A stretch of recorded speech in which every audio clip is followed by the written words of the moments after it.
What is going on, everyone? Pat Infante back with another video. And today, class is back in session because I'm going to show you how to calculate your maintenance calories. So if you're ready, I'm ready. Hit the like button and let's get into it.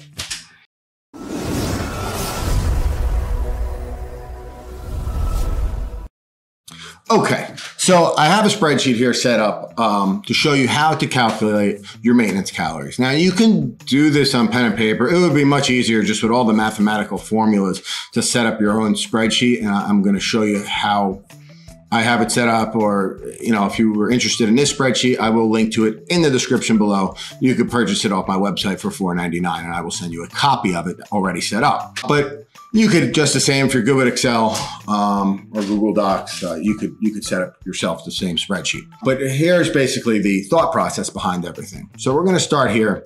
And the first thing you're going to have to start doing is to start to track your weight and calories for at least 7 days. Now, you'll notice a couple things here. One is I have gray boxes set up here and here. That is because technically you're doing it in chronological order. So you're going to eat the calories the day before. Like I said, if you want to enter your fat, carbs, protein, you certainly can. You don't have to. It does not factor into your maintenance calories.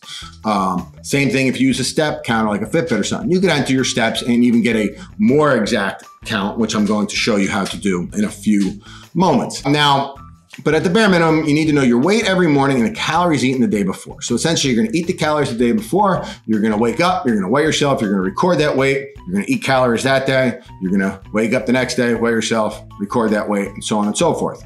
You're going to go through so that you have 7 days of weight and 7 days of calories. This will give you your averages for that week. All right. Now, the truth is, doing this over 1, 2, 3, even 4 weeks, it's not going to be perfect. But as you collect the data, you're going to see you're going to have a bigger group of data to go off of, which is going to smooth the average out and give you a more accurate maintenance. If you went by just this week, the maintenance calculator is going to be way off because it just has 1 week worth of data. It's going to need, I would have to say at least 4 to 8 weeks. And the longer you track it, the more accurate ultimately it's going to become and hone in on that number. But now let's say you have these data points, your weight, your calories, your steps, great. I'm going to show you how to incorporate that, which will even make it more accurate, but bare minimum, weight and calories, really all you need to track. So then you're going to take these numbers here and you're going to have a weight log. And just at the end of each week, the weekend date, which me, I typically run my weeks Saturday through Friday, which is it's a little weird because the week doesn't really work that way. But the way I see it is my typical highest caloric days are Saturday and Sunday. So I'd rather know what I did and what I have to make up for if I fall a little bit off the wagon earlier. So my thought process is I take Saturday as day number 1, and then the last day of weight will be the Saturday morning. And then we're starting a new week from there. So basically, you're going to take these data points here, the weekend date, your average weight, your calories. And you're going to need a couple, after the second week, you're going to see that it starts to average out your maintenance calories right up here in this calculator. Now, one thing here that is important to notice, if you look here at the formula, it's going to average your calories here, but as it's noted here, whatever the last week, you're going to need at least 2 weeks. At least 2 weeks to create an average, right? Whatever the last week is that you're up to, you need to go in here and change in this formula, whatever box is the last one. So if you were, a month in and you're up to field number F8 is the last one you filled out, you just every week go change that by 1, just up above 1, 8 to 9, so on and so forth as you go through, so it knows what boxes to average. If I was clearly just to set this just to average the whole row, it's not going to average it correctly because it's going to have a bunch of zeros in this estimated maintenance calorie. So as you'll see here, like I said, right now it's set up for the first 2 weeks, but after those 2 weeks, then you're going to have to change that to read F7, which would be this data point right here. And the next week, F8, and whatever your last week entering is, just so it doesn't average in all these zeros, which is going to incorrectly read. Now, I track my steps too. So I use a sheet that looks like this. And I filled in my data actually from earlier in the year, just to give you an idea of where I stand and how it looks in my maintenance calories. Now, my maintenance calories do look high, 36 27. Reason for that is I've done a ton of cardio this year. So obviously with my elevated step count, it's going to burn more calories. So my maintenance calories are going to be higher. So at 22,000 steps a day on average, yeah, my maintenance calories is 3,600 calories. You know, you could see I've eaten below that and my weight has dropped some. Now, again, the longer, the more data points you fill out, the bigger pool of data it has to average out, the more accurate it's going to be able to hone in on that number. If you look at it just 1 week at a time, you know, the maintenance calories could be way off. For whatever reason this week, you know, just due to water weight and so on, calculated my weekly estimated maintenance at 2,000 calories. We know that's wrong. There's obviously a fluctuation in water weight there for that week that skewed the data. That's why it'll smooth that over multiple weeks. Just the same, the next 2 weeks, it thinks my average maintenance calories is 4,100 and 4,400, which is not. That's way too much. But again, with water weight and weekly fluctuations, that's going to happen. But as you look here over the course of 1, 2, 3, 4, 5, 6 weeks, yeah, that's probably pretty accurate, I would say, because it just smooths that number. Now remember, and here you'll see I have F9 there because that is the last piece of data that I have. When I would enter the next week, I would just go up here, simply click in here and change that to 10 and hit enter. But for right now, that's where we're at. So we stay there. Everything else, it does it on its own. Okay. Steps actually don't have to, because there's no formula here. So you don't have to worry about changing anything. That'll automatically just calculate itself. Now, let's even get more technical. Let's say now you want to say, all right, well, yeah, my maintenance at 22,000 steps is 3,600 calories. That's a lot of calories, but that's a lot of steps. That's why the calories are so high. Hypothetically, what about if I was to bring my steps down to be more normal? What would my weight be? Excellent question.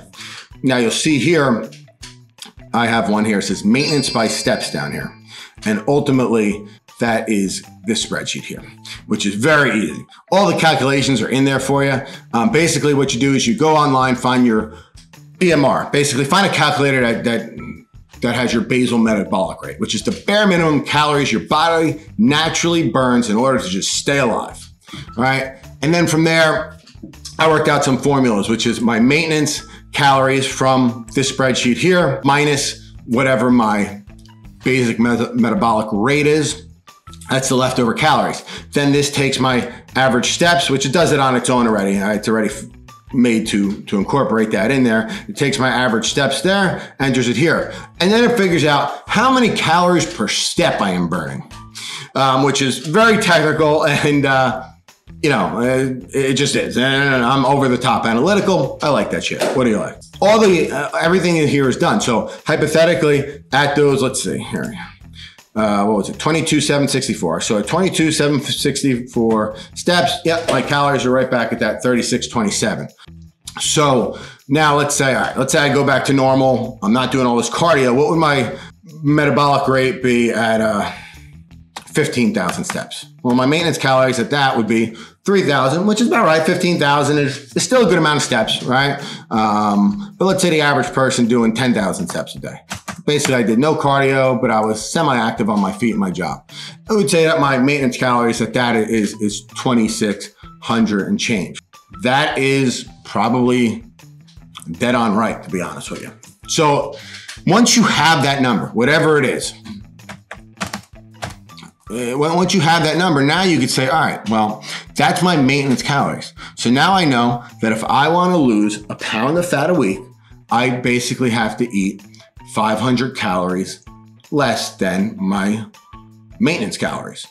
So in this case here, if I wanted to do 12,500 steps a day on average and lose a pound of fat a week, all I would have to do is intake 2,300 calories. And that's going to do the job. It's just a simple game of math because we know that 1 pound is 3,500 calories. So you divide that by 7, that's 500 a day. Let's say you want to be a little more modest. You know, you can up your cardio, let's say, to 1,700 steps a day and then deduct, 500 calories from there and lose a pound of fat a week. And again, what's nice is as you have more data, this is going to become more accurate. And you'll have your maintenance calories, and it's very big having that data point. Otherwise, you're just throwing darts. I'm gonna eat healthy. I'm gonna move more. And yes, that will work. But if you want to be exact about it, me, I'm over analytical. I like to know exactly, okay, these are the numbers, this is what I have to do. So this spreadsheet, I think, will really help out people that are somewhat analytical like me. But that's basically the methodology behind determining your maintenance calories. So I wanted to come on, go over that with you. Like I said, this spreadsheet will be available on the website, and I will link it below. Outside of that, you can find me on my website, www.eat4abs.com, on Instagram. Leave a comment below. Please like the video. Please subscribe to my channel. Plenty more content to come. I appreciate you all for watching. And Pat Infante, I am out.